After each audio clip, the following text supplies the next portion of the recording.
Assalamualaikum warahmatullahi wabarakatuh. Pada pertemuan pertama ini, saya ingin memperkenalkan diri. Nama saya Afis Pratama. Di sini saya akan mengampu mata kuliah belajar dan pembelajaran kejuruan. Jadi, mahasiswa yang saya hormati, mata kuliah ini nantinya akan mengkaji dan menganalisis berbagai teori belajar dan pembelajaran dari berbagai pandangan para ahli pendidikan, di mana nanti ada mulai dari konsep belajar, jenis-jenis belajar, prinsip-prinsip belajar, dan sumber-sumber belajar. Semua komponen itu nantinya akan dapat dijadikan acuan teman-teman mahasiswa sekalian untuk melaksanakan pembelajaran kejuruan. Pengembangan pemahaman dalam penerapan pendidikan, strategi, model, dan metode pembelajaran, serta keterampilan mengajar untuk digunakan dalam menganalisis kasus-kasus pembelajaran di lapangan atau di kelas saat Bapak, Ibu, teman-teman semua mengajar nantinya.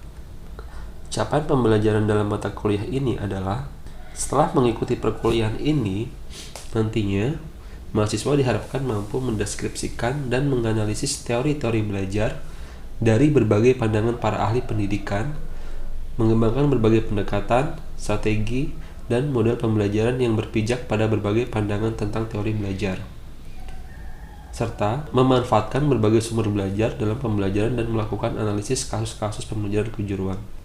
Jadi harapannya adalah setelah mengikuti kuliah ini, teman-teman mahasiswa akan mendapatkan inspirasi dalam praktik mengajarnya di kelas nantinya, sehingga dapat menentukan teori, model, metode, strategi yang tepat untuk mencapai hasil pembelajaran yang maksimal nantinya.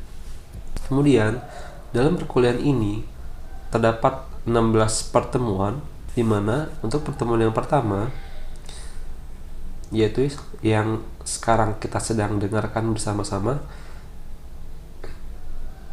Untuk pertemuan pertama ini kita hanya membahas tentang orientasi perkuliahan, yaitu tentang deskripsi mata kuliah yang sudah saya jelaskan tadi, kemudian capaian pembelajarannya seperti apa, dan materi-materi apa saja yang akan kita pelajari nantinya. Untuk pertemuan kedua, nantinya kita akan memahami hakikat belajar, mengajar, dan pembelajaran. Dalam kuliah ini nanti kita akan dapat berdiskusi melalui e-learning yang sudah teman-teman semua biasa akses, yaitu di elif atau pjj.ifed.ac.id. Dalam kuliah ini juga setiap pertemuan nantinya akan terdapat video pembelajaran. Jadi diharapkan teman-teman mahasiswa dapat menyimak video yang sudah ditampilkan pada setiap pertemuannya. Lanjut ke pertemuan ketiga, nanti kita akan membahas tentang jenis-jenis dan prinsip-prinsip belajar. Kemudian yang keempat, kita akan memahami teori belajar behavioristik, di mana materinya nanti ada tentang penjelasan teori belajar behavioristik dari para ahli. Pertemuan kelima, kita akan memahami teori belajar kognitif dan konstruktivis. Materi-materinya adalah teori belajar kognitif dan konstruktivis dari para ahli. Selanjutnya yang keenam, kita akan memahami teori belajar humanistik. Materi-materinya adalah teori belajar humanistik dari para ahli nantinya. Kemudian yang ketujuh, memahami teori belajar sosial, yang materinya adalah tentang teori belajar sosial dari para ahli. Kemudian pertemuan ke-8 kita akan melakukan UTS nantinya ya.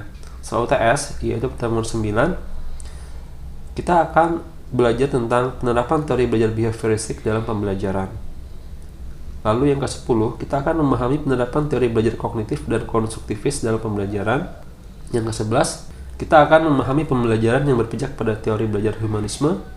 Yang ke-12, yang sudah spesifik ke kejuruan nantinya, kita akan belajar tentang pembelajaran teori kejuruan, di mana materinya akan berisikan tentang yang pertama, metode pembelajaran teori, skenario pembelajaran teori, dan persyaratan pembelajaran teori.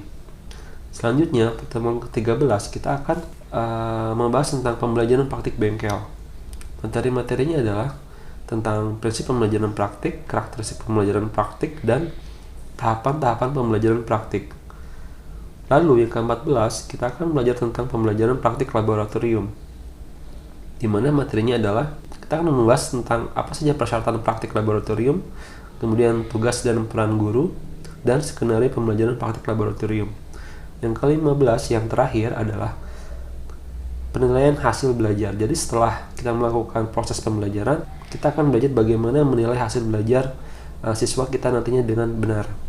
Materinya akan berisikan tentang penilaian berbasis kompetensi dan strategi penilaian hasil belajar pembelajaran. Bentuk pembelajaran dalam kuliah PJJ ini kita akan nanti full online ya. Jadi semua materi yang saya berikan dan penugasan akan melalui laman website pjj.ifed.ic.id. Full online ya. Jadi mahasiswa mengakses full online, terdapat video dan materi-materi ajar nantinya. Kemudian ada forum diskusi di mana mahasiswa dapat menanyakan tentang hal-hal yang belum dipahami dalam setiap postingan di tiap pertemuannya pada e-learning. Kemudian mahasiswa juga diharuskan untuk mengerjakan tugas atau kuis yang sudah dibuat nantinya.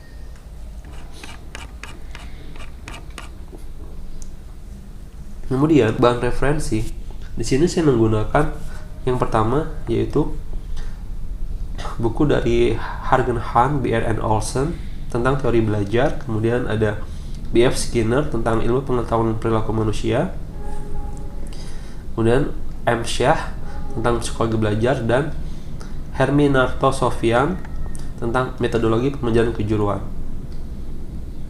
Jadi silahkan nanti untuk dicari tentang buku-buku ini untuk menunjang kegiatan perkuliahan kita nantinya.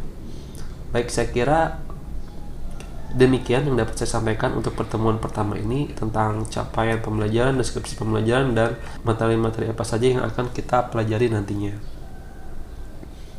Terima kasih perhatiannya. Wassalamualaikum warahmatullahi wabarakatuh.